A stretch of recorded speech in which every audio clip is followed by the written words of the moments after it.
तर MSCBच्या माध्यमातून अशा 5-6 मिनिट 5:30ला निघालो. रस्त्यात ट्रॅफिक असल्यामुळं मला काही येता नाही आलं.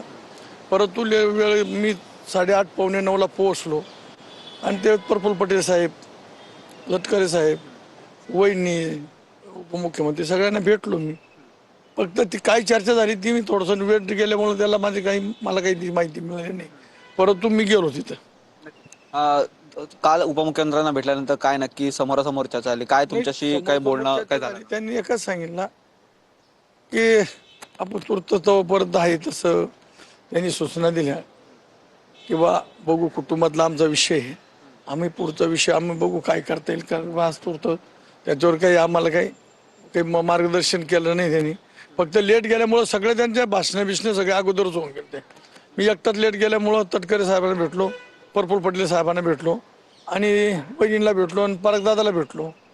आणि त्यांनी सांगितलं की बा आमची काही चर्चा झालेली आहे, त्याच्यावर पुढचं काही मला माहिती मिळाली नाही. नक्कीच विलिनीकरणाचा मुद्दा तुम्ही सर्वप्रथम मांडलेला होता. त्यानंतर अनेक आहेत ते प्रतिक्रिया या ठिकाणी उमटू लागल्या. अनेक आमदार आहेत त्यांना देखील असं वाटतं, असं देखील तुम्ही म्हटलेले होते.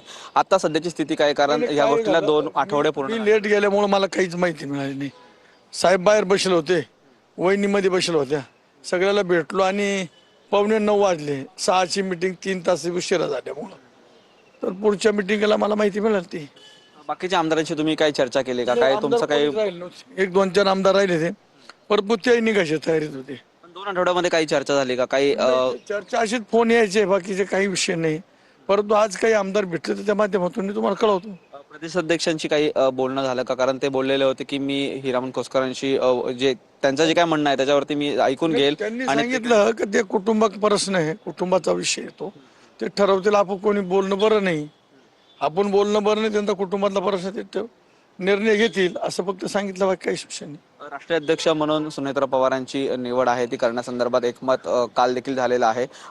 कधीपर्यंत पुढचं? सगळ्या आमदारांचा आहे ना. वहिनीच राष्ट्रीय अध्यक्ष होय, सगळ्याच आमदारांचा विषय आहेत, काही विषय नाही. आणि त्यांचा पण प्रफुल्ल पटेल साहेब असतील, तटकरे साहेब असतील, सगळेच जवळजवळ 40 लोक जे काही आमदारांचा विषय वहिनी राष्ट्राध्यक्ष होय, काही विषयच नाही. अजितदादा जाऊन 2 दिवस झाले, 2 आठवडे झालेले आहेत. परंतु पाहायचं झालं तर अनेक प्रतिक्रिया या ठिकाणी बाहेर येतात. राष्ट्रवादीतच भाजपचे 5-6 आमदार आहेत ते या ठिकाणी अनेक गोष्टी घडवून आणतात असं बच्चू कडू म्हणतात आणि अनेक विरोधक देखील म्हणतात. कसं बघताय ह्या संपूर्ण वक्तव्यावर? नाही, आता काय झालं, झिरवळ साहेबाच्या माध्यमातून तर एक सामान्य माणसातला मंत्री, अन्न व औषध मंत्री, आणि अशा मंत्र्यावर जे काही अपशकून येत आहे आणि काही विषय 40 आणि 50,000 रुपये, परंतु हे सगळं चुकीचं आहे. एखाद्या सामान्य माणसाला आदिवासी मंत्र्यावर, आदिवासी नेत्यावर हे आरोप करू नये की 30-40,000 साहेब दिल्लीला होते आणि घडलं इथं.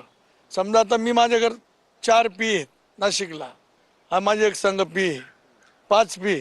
आता एखाद्याने एखादं काही केलं, मला थोडं माहीत राहतं. आता मंत्री महोदयाकडे 45 लोकांचा स्टाफ आहे. 45 लोकांचा स्टाफ असताना एखाद्या क्लार्कानं काय एखाद्या शिपायाने केलं, साहेबाला थोडं माहीत राहतं.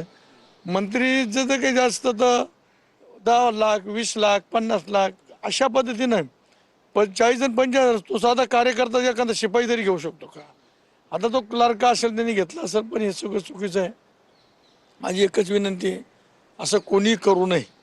एखाद्या सामान्य माणसाला अटकावणं, सामान्य मंत्र्याला येते बदनामी करणं, ही माझी सुद्धा विनंती आहे.